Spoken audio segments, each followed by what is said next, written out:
Is the GH5 still a relevant camera? Let's find out.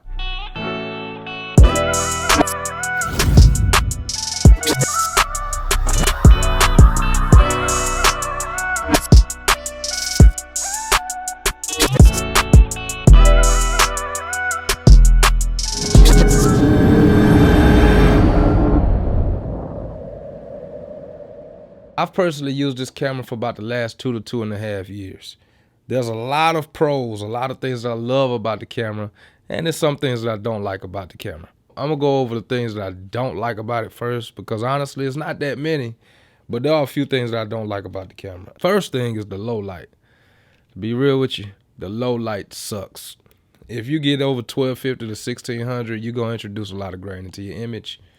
Hands down. So I personally don't like the low light in here. However, if you're setting up your shots and you have proper lighting, you won't need to go that high in your ISO. Anything over 30 frames per second, it shoots 8-bit. And 8-bit is not a very good bit rate. The colors, once you start trying to move the colors around, if you're a colorist, you're trying to color grade your image, you start moving the color around, they fall apart very, very easily. And the dynamic range is, I think, somewhere around 11 stops, something like that in this camera. 11 and a half, forgive me if I'm wrong. It's nowhere near as much as some of your cinema line cameras. So last thing that is a negative thing for me in this camera, which honestly, this is not as big of an issue for me because I personally don't use it that often, but I know it's a big issue for some, and that's the autofocus. The autofocus is very subpar. Even with the updates, it's nowhere near as good as some of your Canon cameras or your Sony cameras. But for shooters like me, I haven't used autofocus since I started shooting, so it's not a big deal for me. So it just depends on what type of shooter that you are. Now, let me go into the things that I do like about the camera. I like that 30 frames per second or faster, it does shoot 10-bit 4K. As some of you know, 10-bit, you have a lot more range in your colors. You can really move your colors around a lot more without the image falling apart. So you could color grade 10-bit pretty well, and it shoots 4K. And the 4K image that comes out of this camera is very sharp. It looks very, very clean, nice. It will give you kind of that video look, but if you color it properly, it can get pretty cinematic for you. The other thing is Vlog. So you can download Vlog onto these cameras. I think if you buy them new now, they may already come with the Vlog installed on them.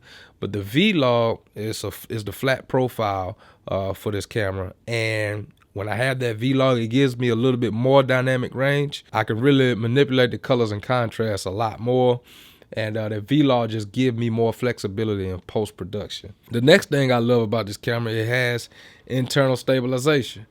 Now, honestly, when I got it rigged up with my shoulder rig or my handheld rig, any camera, internal stabilization is not as important for me. However, depending on the type of shoot, the internal stabilization can become very, very crucial. Another thing is too, it takes really good pictures. To be honest with you, it's a good combo package. I love the images that come out of here, especially if you have the proper lighting and stuff. Like, the pictures are really good in this camera. Also, I like that it's small and compact. I could definitely take this just about anywhere I go. No issues at all. If I'm traveling, it's very easy. Minimum setup to really use this camera. I literally just need a lens and a camera, couple batteries, couple SD cards, and we can start shooting with this camera for sure. So this is a very, very compact, easy to travel with, easy to carry camera that can do a lot of damage in the video world for sure. Another good thing is the battery life. The battery life on these cameras are pretty doggone good. I just grab me about 2 or 3 batteries, and that'll usually get me through the majority of the day when I'm shooting. So battery life is another big plus on here. This camera shoots 180 frames per second. Now, it's only 1080 and it's an 8-bit codec. So the image quality is not as good as the 10-bit codec, and it's super cropped in. So if those are an issue for you, you know, it's not that big of a plus. But to shoot 180 frames per second, I can really take some stuff. I can really take some images and make it look super cinematic and really nice, just because 180 frames per second is slow. Stay tuned. Here goes some examples of the GH5 right here.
Is this camera still relevant?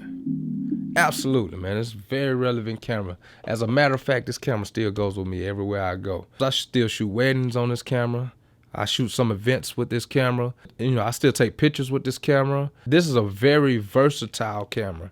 It stays in my bag wherever I go because I use this camera all the time. So yes, this camera is still very relevant for sure. Who is this camera for? This camera is for people who like running gun style shoots, who shoot a lot of events, a lot of weddings, for the beginner to intermediate. And even after that, beyond that, I think it should still stay in your bag when you get beyond those stages in your career, just because of the versatility of this camera. So, and you can find them right now for $800-900 used. You could get them brand new, I think, for around $1,200 or $1,400. So, I'll have some links down below in my description. You can click, go check them out. But yeah, this is absolutely a great camera to purchase if you're still looking for a good camera. This camera has brought me through a lot of tough days and has made me a lot of money. So Lumix GH5, still relevant today. Hey, look, I appreciate your time. Make sure that you hit the like button, hit the bell, and don't forget to hit that subscribe button. This the Film Goats, and as always, love God, love people, and stay creative. I'm out.